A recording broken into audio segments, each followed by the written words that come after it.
So what happens when you take video games and horror movies and smash them together? Well, you might get some pretty average horror films that feel disconnected from their original source material.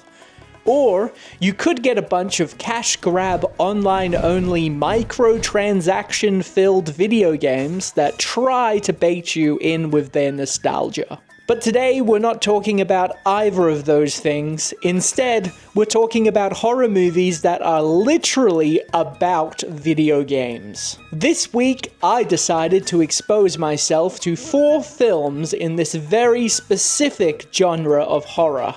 What we might call techno-horror or technology-based horror. Before we dive into the movies that I watched, if you find this video interesting, please consider subscribing. And don't forget to drop your thoughts in the comments below.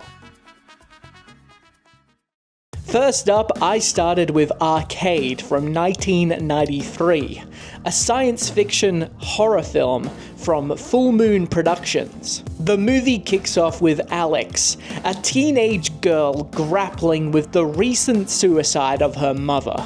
And surprisingly, this film dives into the themes of grief, the afterlife, and trauma. Things you wouldn't really expect from a cheesy 90s VR movie. The story follows Alex and her friends who get introduced to a new VR gaming console, being tested by a shady gaming company. The game is called Arcade, and the AI running the show is also named Arcade. Naturally, the kids dive into the game and become addicted to the experience. But it gets creepy, as the kids are literally sucked into the game and absorbed into the code. This all leads to a wild climax where Alex and her friend Nick confront the game developers.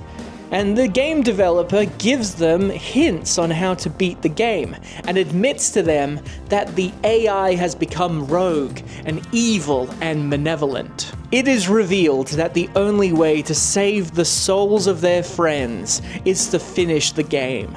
But the AI uses Alex's own family trauma against her. She has to rise above the programming and enter the AI's brain, collect keys in the game, and defeat the monster at the end. Then, bam, there is a gut-wrenching twist. Alex fails in her mission, and her soul is trapped in the game forever. But just kidding, this movie has a fake-out ending where Alex gets a free life, is resurrected, finishes the game, and saves the day. But no, another fake-out ending. This movie has 2 fake-out endings, where now it is revealed that the AI was alive the entire time, and that it seemingly is all taking place in some sort of computer-generated virtual reality world. So, this movie has 2 fake-out endings, almost like the creators couldn't decide which way they wanted to go, and so it does get a bit convoluted at the end. But what's great about Arcade is you get this fun experience about addiction and distracting yourself with video games to try and avoid some of the trauma, some of the problems that are happening in your lives. There is a commentary here about that and how the teenage demographic is interacting with games as a way of escapism and may not understand that there are shady, evil intentions behind the machines. Next up, I watched How to Make a Monster from 2001. This one is a campy horror movie about a group of video game developers trying to create the scariest monster for their video game. A video game called Evolution. It's a fun, over-the-top, and yes, sometimes raunchy movie, but it's a good bit of silly fun that doesn't take itself too seriously. The film introduces a bunch of unlikable know-it-all nerds who are trying to create a video game, with a charismatic team leader who's just trying to keep everybody on task as they tackle all the different facets of game development, from motion capture, music, to programming. Clea DuVall plays the team's intern. Meanwhile, the lead programmer creates an AI bot that he teaches using the darkest events in human history. The AI becomes sentient, and during a power surge, it ends up inside of the motion capture suit, which is also an exoskeleton robotic piece of hardware for some reason. What we get here is a sentient robot that uses the corpses of its victims to build itself a terrifying body, and uses the weapons that the team referenced during development. It goes on a bloody killing spree in the office building. The movie also critiques the early 2000s video game industry, showcasing the boys' club culture, misogyny, and corporate greed at the time. Plus, it looks at how video games let us indulge in our darkest fantasies without consequences, and asks the question, what does that say about humanity?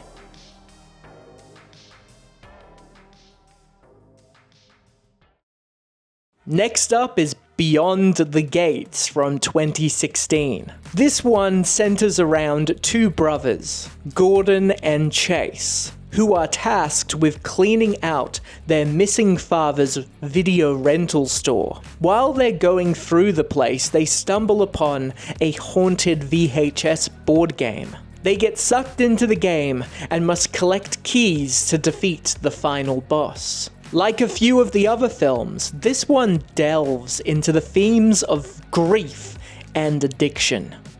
The brothers are both mourning their father, and one of them is dealing with alcohol addiction, while the other is dealing with being essentially a loser in their own life, adding a layer of emotional complexity to this otherwise B-grade movie. Out of all the films that I watched for this video, Beyond the Gates feels the most surface level, as it doesn't really dive deeply into the themes of video games. It focuses more on moving on from the loss of a loved one. But it does throw in a very cool Stephen King's Needful Things reference, where there's a mysterious character who is probably the devil selling cursed items from an antique store, which includes the titular VCR game Beyond the Gates, which features in this movie. And finally, I watched eXistenZ from 1999, directed by David Cronenberg. This movie is a wild ride and follows Angela, a game designer who narrowly escapes an assassination attempt during the demonstration of her latest VR game. She teams up with Ted, a marketing trainee, to test the game and see if it's been tampered with. As they dive deeper into the game, things get very, very weird, and they start to not be able to tell the difference between reality and the game anymore. It's a mind-bending experience that makes you question the nature of reality. The film explores some pretty big themes and some deep ideas about identity, reality, and how technology can really mess with our sense of self. And this idea of what the hell real means. This is the most intense film on this list, and it's exactly what I would expect from a David Cronenberg look at video games. This melding of life and video games in a really creepy way, and I'm very happy to report that Cronenberg's body horror elements are all over this movie, making it feel way more unsettling than any of the other films on this list. Well, that has been my little trip into the world of horror movies about video games.